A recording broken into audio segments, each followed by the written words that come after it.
After the resurrection of Jesus, many people became believers and were baptized.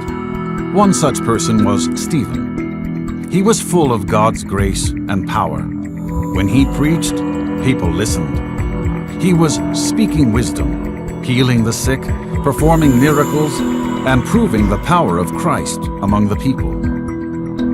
Every day, Stephen would go into public places and tell people about Jesus. Some of the leaders and Pharisees were not happy about this. One such Pharisee was named Saul. He hated Christians and wanted to destroy them.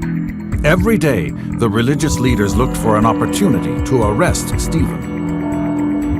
As more and more people started to believe in Jesus, the religious leaders knew they were running out of time. Some of them decided to make up lies about Stephen, spreading rumors that he was saying bad things about God. This was called blasphemy, and was the perfect accusation to get rid of Stephen. One day, while Stephen was still preaching, they grabbed him and brought him before the religious council. Their evil plan finally succeeded. Stephen was dragged into court, where false witnesses said, "This man is saying bad things about our holy temple and the law. He is saying that Jesus will destroy the temple. He's saying that Jesus has changed the laws. What do you have to say for yourself?" the leaders demanded. As Stephen began to speak, the Holy Spirit came upon him, and his face started to glow. "Listen to me," said Stephen.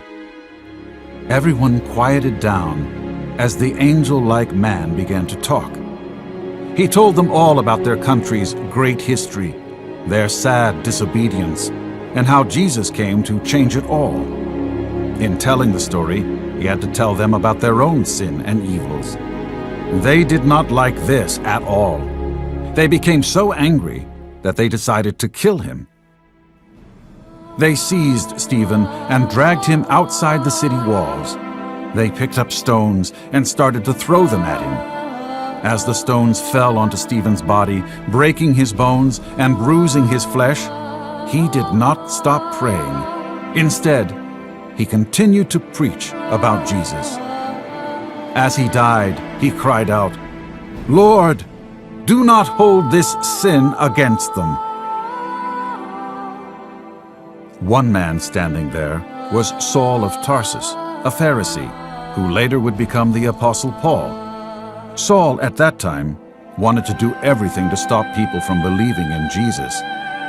Later on, Jesus would appear to Saul, and Saul would himself become a believer.